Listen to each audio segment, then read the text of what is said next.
Today in values class, we're going to continue to pay it forward. One small step, one small act will create a ripple. We're going to drop some love and some kindness into the water, and we're going to see what happens. You know, it's a pretty important time right now to think about all the people who are working for us while we are staying at home. I mean, think about it. How many people can you come up with? There are policemen and firemen. There are people working hard in hospitals. There are doctors and nurses and all kinds of healthcare workers. There are people caring for senior citizens in residences, making sure they don't get sick. So there are people working in grocery stores to make sure we have the food we need.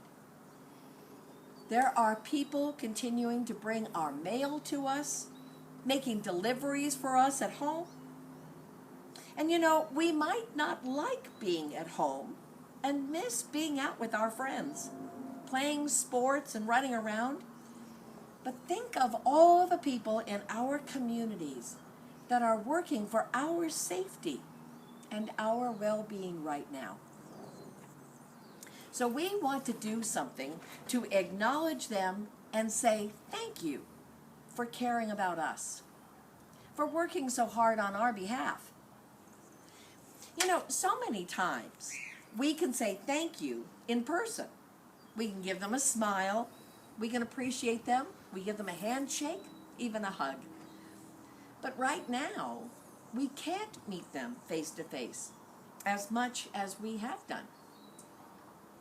So let's just take a minute about what some of these groups are doing for our community. So what are the police and the firefighters doing for us right now? Of course, they're responding to our needs for people who are homebound, aren't they? People who might need support. Perhaps they've fallen in their home and might be alone. And firefighters are first responders who also respond to calls of help for people, medically as well as when there is a fire. So these are people who are going to people's homes and making sure that they are cared for and that they are safe. So let's think a minute about grocery store workers.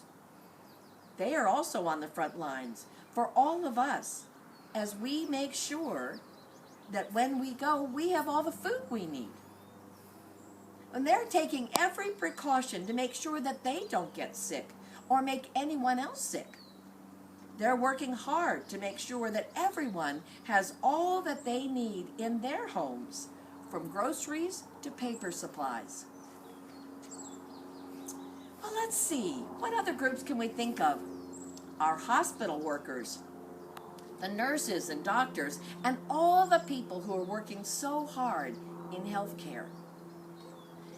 Think about the time that they are taking care of all the people, away many hours perhaps from their own families who are at home. They're making sure that people are getting all the medication that they need and the care for them to get better and to be able to get home to their loved ones. And lastly, we think about the senior citizens in their homes.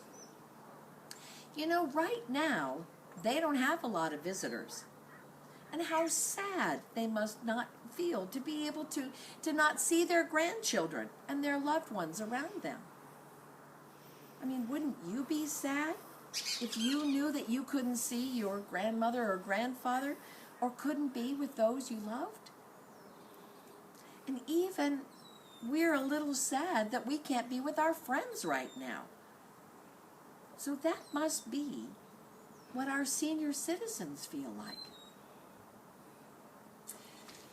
What do you think these people would feel if they got a card from us to say how much we appreciate what they are doing? Or a card to cheer them up so they wouldn't feel lonely? What do you think that they would feel if they got a special card in the mail saying how much they were thought about and that we care? Wouldn't that make you feel happy? I think these people would feel very happy too. So what we're going to do is a Pay It Forward project that the whole school is going to participate. Each class will have a target group of people that will be responsible to write a letter of gratitude for all these people are doing for us, just like we talked about. The police, the firefighters, the doctors and nurses, the grocery store workers, the hospitals, and of course, our beloved senior citizens. We are going to write a letter to one of these groups. And then what we are asking is that these letters be mailed to St. Patrick's School. I will keep them safe for a time, and then we'll bundle these letters up and send them to the people that you've written. We want every student to write a letter of gratitude. What we have provided for you on the screen is a template of letter writing with a couple of prompts that will help you get started. We're going to ask kindergarten and first grade to write to our police officers or our firefighters. Second grade to our grocery store workers. Third grade to the hospital. And fourth, fifth, and sixth grade, we're going to ask you to write to our senior citizens. You'll also find a template on your classroom teacher's website with these on there. We look forward to getting those letters and look forward to seeing what that ripple effect is that we do and see when we drop some love or some kindness into the water. We'll see what happens.